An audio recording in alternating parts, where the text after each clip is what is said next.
Ojo lali subscribe.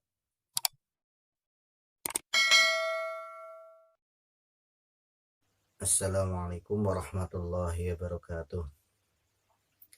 Bismillahirrahmanirrahim. Alhamdulillahi alal in'ami hamdan yafuqul badru fit tamami. Musalliyan ala nabi qad alat awsafuhu bainal wara kamulat. Marilah kita memanjatkan puji syukur kepada Allah Subhanahu wa taala yang sampai saat ini mungkin kita sudah sampai pertemuan yang keempat. Kita masih diberi nikmat, rahmat, hidayah. Biqaulina alhamdulillahi rabbil alamin. Salawat serta salam semoga tercurahkan kepada junjungan kita Nabi Muhammad sallallahu alaihi wasallam. Biqaulina Allahumma sholli wa sallim wa barik alaih. Para mahasantri, para teman-teman kelas ULA 18, 19, 20 dan 17 yang kami sayangi, marilah kita lanjutkan pelajaran mabadi fikih yang kemarin tentang najasatul mutawasithah atau najis mutawasithah. Mungkin kemarin ada sebagian kitab yang belum dimaknai, ada sebagian lagi yang sudah dimakna. Mungkin ada nusah tulisan yang belum dimakna, mungkin lafadznya seperti ini: wa yadurru baqa'uhuma ma'an awit ta'mi wahdahu wa in asura zawaluhu illa in ta'adzara fa yu'fa anhu. Bismillahirrahmanirrahim. Wa yadurru lan bahaya, wa yadurru lan bahaya atau bahaya apa baqa'uhuma, apa baqa'uhuma tetepi laun lan rih, apa baqa'uhuma tetepi laun lan rih ma'an hali bareng, ma'an hali bareng. Dan bahaya apabila masih ada warna dan bau yang melekat pada najis, walaupun sudah dibersihkan kok masih ada warna dan bau secara bersamaan, maka belum dikatakan suci, masih najis. Awit ta'mi utawa rasa, awit ta'mi utawa rasa wahdahu hali ijeni ta'mi, atau masih tertinggal rasanya saja. Wa in asuraran lamun angel, wa in asuraran lamun angel apa zawaluhu ilangi ta'min, apa zawaluhu ilangi ta'min illa in ta'adzara angin lamun dadi uzur apa zawal yufa mongko den sepuro, fa mongko den sepuro apa anhu ta'mun. Atau yang tertinggal itu masih rasanya saja, maka ketika kita berusaha untuk menghilangkan rasanya dengan cara mungkin dijilat itu kok masih ada rasanya, mungkin asin, manis dan sebagainya, kita bersihkan masih tetap saja, walaupun kita itu berusaha payah kok tetap saja, maka ya tidak apa-apa, sudah dikatakan sebagai suci, dikatakan suci. Kita lanjut pembahasan tentang berikutnya.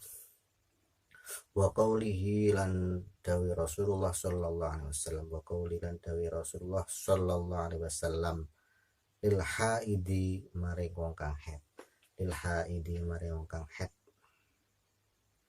lil haidi maring wong kang haid, idza tahurti,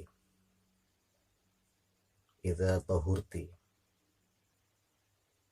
ing dalam nalikane suci sira, idza tahurti ing dalam nalikane suci sira, faghsili mongko basuwa sira wadon, faghsili mongko basuwa sira wadon mau diadami ing panggonane getih, mau diadami ing panggonane getih, summa sholli nuli sholata sira wadon, summa sholli nuli sholata sira wadon. Rasulullah berkata kepada orang yang haid, sholli, maka ketika kamu sudah suci, sudah berhenti dari darah haid, maka kamu mandi junub, kemudian basuhlah tempat keluarnya darah, kemudian kamu sholat. Qolat, ngucap sapa mar'ah, ya Rasulullah, duh Rasulullah. Kemudian wanitanya haid itu bertanya kepada Rasulullah atau menjawab kepada Rasulullah, illam yakhruj lamun ora ilang apa asaruhu, illam yakhruj lamun ora ilang apa asaru labadidam, apa asaru labadidam. Ya Rasulullah, bagaimana kalau masih tetap ada bekasnya darah? Kemudian Rasulullah menjawab, qolang dika sapa Rasulullah, qolang dika sapa Rasulullah, yakfiki nyukupi ing sira, yakfiki nyukupi ing sira apa alma'u banyu, apa alma'u banyu, wala yadurruki lan ora bahayani ing sira, wala yadurruki lan ora bahayani ing sira apa atharuhu la batidam, apa atharuhu la batidam. Kemudian Rasulullah menjawab, sudah cukuplah air tersebut dan tidak ada bahaya atau tidak ada najis bekasnya. Itu mungkin jawabannya Rasulullah. Buktikan ketika najis itu sudah dibersihkan, kemas tetap ada bekasnya, maka sudah dikatakan bersih, sudah dimakfu atau diampuni. Terus kemudian kita membahas tentang toharatul jildi, yaitu sucinya kulit. Para mahasantri yang kami sayangi, kita lanjutkan tentang toharatul jildi. Toharatul jildi, sucune toharatul jildi utawi iki bab nerangake sucine lulang atau kulit. Toharatul jildi utawi iku bab nerangake sucine lulang atau kulit. Tadhuru bisa suci apa juludul maitati, pira-pira lulangi batang, apa juludul maitati pira-pira lulangi batang, bidibari kelawan den sama, bidibari kelawan den sama. Sucinya kulit bangkai itu dengan cara disamak. Sebelum kita membahas tentang kulitnya bangkai dan menyamak, kita akan membagi tentang kulit hewan, tentunya kulit hewan, bukan kulit manusia, kulit hewan. Jadi kulit itu ada 3. Yang pertama, kulit itu suci. Yang kedua, kulit itu najis karena sudah menjadi bangkai dan bisa suci dengan cara disamak. Yang ketiga adalah kulit itu najis, tidak bisa diapa-apakan, walaupun disamak tetap dikatakan kulit itu najis. Suci, najis, bisa suci dengan cara disamak. Yang ketiga adalah memang asli najis, yaitu najisnya atau kulitnya anjing sama babi. Jadi kulit bangkai di sini yaitu kulit-kulit yang sudah menjadi bangkai, mungkin dari hewan yang halal dimakan ataupun hewan yang tidak boleh dimakan. Yang boleh dimakan misalkan kambing, terus kemudian onta, sapi dan sebagainya, maka ketika dia itu matinya dengan tidak wajar, mungkin mati mendem habis makan daun yang dan ketela misalkan, kok mendem terus kemudian dia mati belum sempat disembelih secara syar'i, maka kulitnya atau hewannya itu sudah dikatakan sebagai bangkai, maka boleh memanfaatkan kulit domba tersebut. Bisa suci walaupun sudah menjadi bangkai, bisa suci dengan cara disamak. Ataupun hewan yang tidak halal dimakan, misalkan ular, buaya, kemudian mungkin kera, kucing dan sebagainya, mati ya menjadi bangkai, maka boleh untuk memanfaatkan kulitnya dengan cara disamak. Terus kemudian apa yang dikatakan menyama itu? Menyama adalah naz'u fudulil jildi, yaitu menghilangkan lebihnya kelebihan dari kulit, baik itu berupa cairan ataupun sesuatu yang basah-basah, itu menyama namanya. Mungkin misalkan ada kulit hewan setelah mati kemudian dipisahkan dari dagingnya, kok masih ada lendirnya, mungkin dagingnya, maka ya itu proses menghilangkan lendir-lendir cairan tersebut, itu proses menyama. Tujuannya untuk apa? Tujuannya agar kulit tersebut tidak menjadi busuk semacam itu, dan tidak bisa rusak kalau disama itu. Ini semacam itu. Terus kemudian awalnya Imam Syafi'i itu mengatakan bahwa hewan yang sudah menjadi bangkai walaupun itu hewan halal itu tidak atau tetap najis walaupun disamak. Dia berpendapat semacam itu, bahwa bangkai hewan tidak bisa dimanfaatkan kulitnya walaupun disamak. Akhirnya Imam Syafi'i itu bertemu dengan sama ulama namanya Sufyan Ats-Tsauri. Kemudian beliau itu beradu argumen, mengatakan bahwa Imam Syafi'i itu mengatakan bahwa kulit yang sudah menjadi bangkai tidak bisa dimanfaatkan, dikatakan najis walaupun dengan cara disamak. Beliau mengacu pada hadis ini kuntu rohkostu lakum fi jurudil maitati fa idza ja'akum kitabi hadza fala tantafi'u minal maitati bi ihabin wala asobin.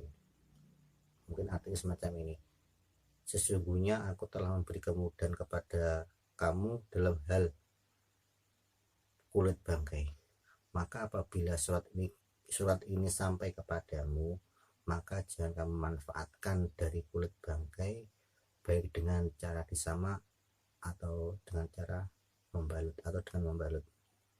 Kalau dulu itu kan menulisnya di atas kulit, maka ketika kulit itu kulit bangkai, ya jangan kamu manfaatkan. Syafi'i berpedoman pada hadis tersebut. Tetapi Sufyan Ats-Tsauri berpendapat bahwa kulit yang sudah menjadi bangkai, kulit bangkai atau kulit hewan yang sudah menjadi bangkai itu bisa suci. Dia berpedoman pada hadis dari yang diriwayatkan dari Ibnu Abbas radhiyallahu an. Mungkin cerita semacam ini. Suatu ketika Rasulullah itu menemukan domba yang sudah mati, yang sudah menjadi bangkai. Mungkin domba, mungkin domba yang tua lah, mungkin mati, tidak sempat dibelih dan sebagainya. Kemudian Rasulullah itu memberikan domba itu kepada bekas budaknya namanya Maimunah. Terus kemudian beliau itu bersabda, kenapa kulit domba ini tidak kamu manfaatkan saja? Terus para sahabat yang lain itu pada protes. Maklum, sahabat itu kan sering semacam itu bertanya pada Rasulullah, wahai Rasulullah, ya itu sudah menjadi bangkai Rasulullah, apa bisa dimanfaatkan, sudah, apakah boleh, no? Kemudian Rasulullah menjawab, sesungguhnya yang haram, yang tidak boleh itu memakannya, tapi kalau memanfaatkan kulitnya itu boleh, walaupun sudah menjadi bangkai, tetapi dengan cara disama. Kesimpulannya, Imam Syafi'i itu menarik statement yang pertama yang mengatakan bahwa bangkai atau kulit yang sudah menjadi bangkai itu tidak bisa suci, tidak boleh untuk dimanfaatkan. Dengan menarik statement tersebut, kemudian beliau itu mengikuti pendapatnya Sufyan Ats-Tsauri yang mengatakan bahwa kulit yang disama itu bisa suci walaupun sudah menjadi bangkai. Tapi sebaliknya, Sufyan Ats-Tsauri itu malah mengatakan bahwa kulit bangkai itu tidak suci dengan cara disama. Itu kedua ulama memang luar biasa. Maksudnya beliau itu tidak ngengkel atau tidak ngotot terhadap pendapatnya sendiri. Mungkin semacam itu ceritanya. Terus kemudian bagaimana cara menyamak? Cara menyamak yaitu dengan cara menghilangkan dulu mungkin darah, daging-daging yang melekat di kulit, dengan cara dihilangkan dulu, terus kemudian direndam dalam air yang sudah dicampur dengan bahan-bahan yang mungkin rasanya itu sepet atau mungkin pahit, macam itu. Kalau di Arab itu namanya godong korol, daun korol itu namanya. Itu alat yang tipe menyamak. Mungkin kalau di sini ya mungkin ya semacam mungkin daun akasia macam itu, ataupun mungkin bahan-bahan yang bisa digunakan untuk mengawetkan kulit itu agar tidak busuk, namanya menyamak. Mungkin kalau sekarang ya bisa dari bahan kimia, mungkin bisa tawas atau mungkin formalin dan sebagainya, itu boleh. Walaupun proses penyamaan itu dengan menggunakan kotoran atau mungkin kotoran kotoran burung dara gitu, yang sifatnya yang panas, itu bisa boleh dengan cara dengan memakai kotoran. Itu kalau menurut pendapatnya Imam Syafi'i itu boleh. Tapi ada sebagian ulama, ada dari kalangan siapa itu, dari kalangan mazhab Hambali. Mazhab Hambali itu mensyaratkan bahwa sesuatu yang dibuat untuk menyamak itu harus suci, karena tidak bisa menghilangkan najis dengan pakaian najis, macam itu pendapatnya semacam itu. Dia mengambil analogi, mungkin persamaan lah, bersuci dengan batu, misalkan bersuci dengan batu yang batu tersebut najis, maka ya tidak bisa suci, mungkin semacam itu analoginya. Itu dari kalangan Hambali mengatakan bahwa sesuatu yang digunakan untuk proses menyamak harus suci. Tetapi kalau mazhab Syafi'i, mazhab Maliki itu boleh menyamak dengan sesuatu yang najis. Dan terus bagaimana kok barangnya najis? Dan nanti setelah proses penyamaan mungkin direndam dengan kotoran burung dara selama mungkin 1 hari, 2 hari, 3 hari, nanti kan dicuci lagi.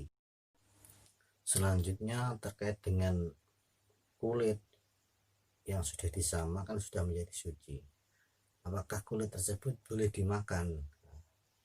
mungkin dibuat cecek, mungkin dibuat kerupuk dan sebagainya. Dalam kitab Asbah wan Nadhair disebutkan 14 masalah merupakan qaul qadim, qaul yang dia qaul qadimnya Imam Syafi'i, yang mana qaul tersebut dia ungkapkan ketika beliau itu belum ke Mesir, namanya qaul qadim. Qaul jadid itu setelah beliau itu menetap di Mesir, namanya qaul jadid.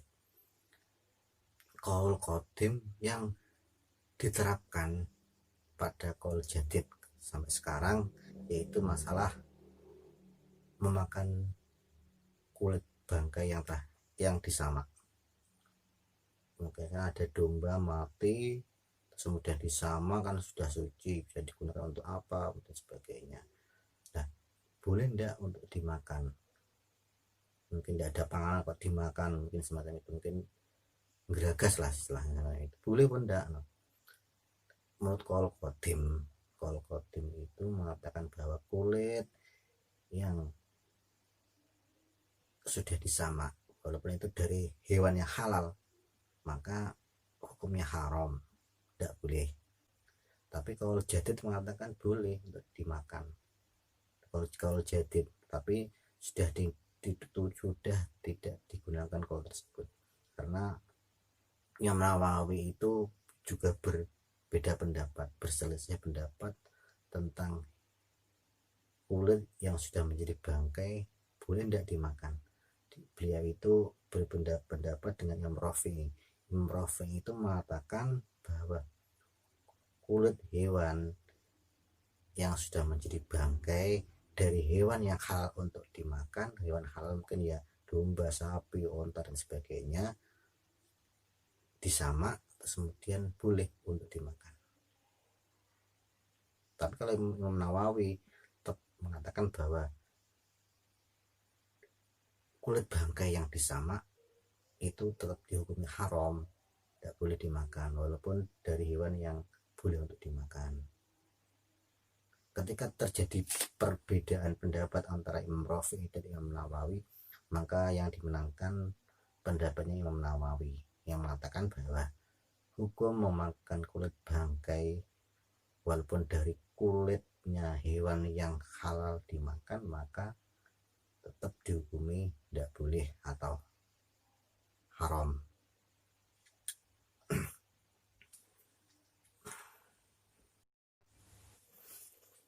Liqauli sallallahu alaihi wasallam, karena dawuh Rasulullah sallallahu alaihi wasallam,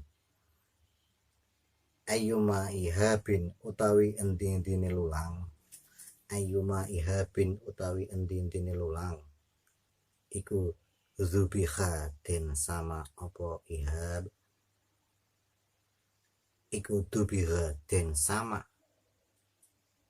apa ihab, yo fakot tohuro mongko teman-teman suci apa ihab, fakot tohuro mongko teman-teman suci apa ihab.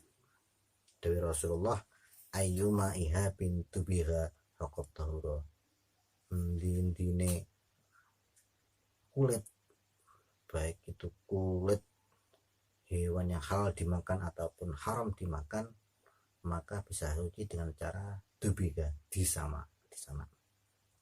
Illa jildal kalbi, ada kepengecualiannya, illa jildal kalbi, angin lulangi asu, illa jildal kalbi, angin lulangi asu, illa jildal kalbi, angin lulangi asu,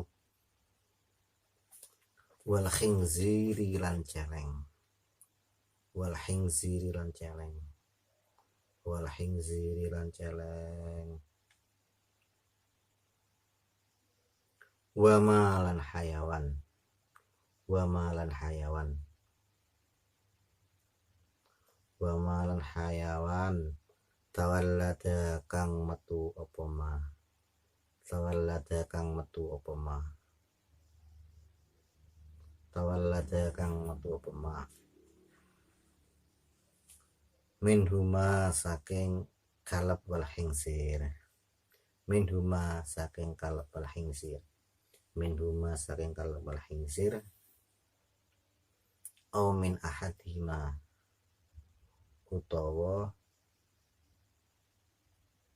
saking salah sijine kalep wal khinzir, au min ahadihima utawa saking salah sijine kalep wal khinzir.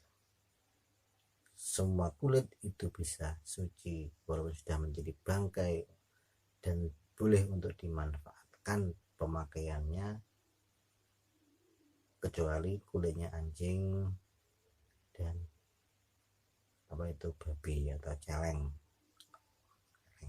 ataupun keturunannya ataupun keturunan dari salah satunya, itu tetap dikatakan tidak boleh dalam mazhab Syafi'i, tidak boleh, tidak bisa suci. Tetapi dalam hal penyamaan kulit anjing dan babi itu ya ikhtilaf juga. Ada sebagian ulama itu yang mengatakan boleh untuk menyamak kulit anjing, itu dari Imam Abu Hanifah. Imam Abu Hanifah itu mengatakan suci penyamaan kulit anjing, sedangkan babi itu tidak boleh. Dan babi, anjing sih masih boleh, tapi kalau babi tidak boleh. Itu menurut Imam Abu Hanifah. Tapi kalau menurut Imam Malik dan Imam Hambal, semua kulit bangkai tidak bisa menjadi suci walaupun dengan menyamak. Imam Malik, Hambal itu mengatakan semua kulit yang sudah jadi bangkai itu tidak bisa suci walaupun dengan cara disamak. Tapi kalau menurut mazhab Syafi'i ya boleh semua kulit yang sudah menjadi bangkai kecuali ya anjing sama babi.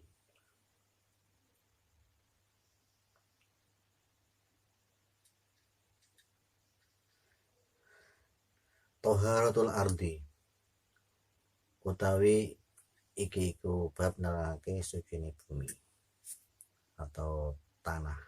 Toharatul ardi utawi iki iku nyuceni atau sucine bumi. Al ardu utawi bumi itu maksudnya ya tanah. Al mutanajjisatu kang kena najis iku tadhuru suci apa ardun iku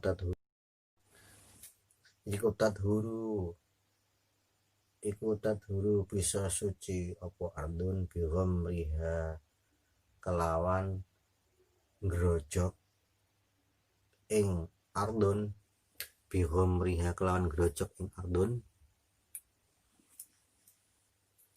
bihom riha kelawan ngrojok ing ardun bilma kelawan banyu. Ketika tanah itu terkena najis, cara mensucikannya dengan cara menggerujuk atau mengguyurkan air kepada najis yang ada di tanah tersebut. Idza tasyarrabat ing dalam semangsalin resep,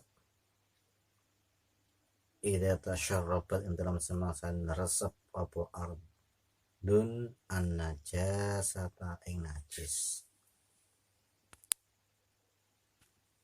an najasata ing najis. Wa illam tatasyarrab lan lamun ora bisa resep apa ardun, wa illam tatasyarrab lan lamun ora bisa resep apa ardun an najasata ing najis, an najasata ing najis yu yakfi mongko cukup apa sabul mai masake banyu alaiha ing atase ardun, alaiha ing atase ardun walau marrotan senajan saambalan, walau marrotan senajan saambalan wahidatan kang siji. Apabila tanah itu tidak bisa meresap najis, maka ya cukup menuangkan air ke tanah yang ada najisnya tersebut walau cuma sekali, itu sudah dianggap tanah tersebut suci. Mungkin sampai sini pembahasan tentang menyamak kulit, mungkin dari awal hingga akhir. Apabila saya dalam menjelaskan ada kurang lebihnya, saya minta maaf. Akhirul kalam, ihdinas shiratal mustaqim. Wassalamualaikum warahmatullahi wabarakatuh.